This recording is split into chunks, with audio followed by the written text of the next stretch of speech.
அனைவருக்கும் வணக்கம். குணாவாய்ப்புன்னு சொன்னாங்க. எனக்கு தெரியாது. அப்புறம் போன வாரமாகவே கிளாஸ் இருக்கிறதா இருந்துச்சு.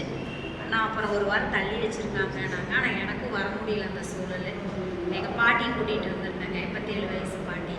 அப்புறம் அவங்க என் கூட வந்து இருக்கணும்னு ஆசைப்பட்டாங்கன்னு கூட்டிகிட்டு இருந்தேன். இப்போ நான் சொன்னேன் இந்த மாதிரி என்னால் வர முடியாது அப்படின்னு. பரவாயில்லக்கா, உங்களுக்காகவே ஒரு வாரம் தள்ளின மாதிரி இருக்குது அப்படின்னாங்க. அப்போ ரொம்ப சந்தோஷமாக இருந்துச்சு. சரி, கண்டிப்பாக இதில் வந்து கலந்துக்கணும். ரொம்ப கால் வலியாக இருக்குன்ற அளவு குணா இருந்துட்டு, சரி வாங்கக்கா, நீங்கள் வந்து பாருங்கள், வந்து பார்த்தீங்கன்னா உங்களுக்கு மாற்றம் தெரியும், கண்டிப்பாக வாங்க அப்படின்னாங்க. வியாழக்கிழமை தான் கொண்டு போய் பாட்டி விட்டு வந்தாங்க. அது வரைக்கும் இங்கே தான் இருந்தாங்க.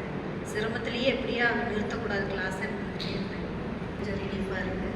ரொம்ப கால் வலியாக இருந்தது, மனசு ரொம்ப அழுத்தமாக இருந்துச்சு. நல்லா இருந்தது. நீங்கள் 2 பேரும் நல்லா சூப்பராக கிளாஸ் எடுத்தீங்க.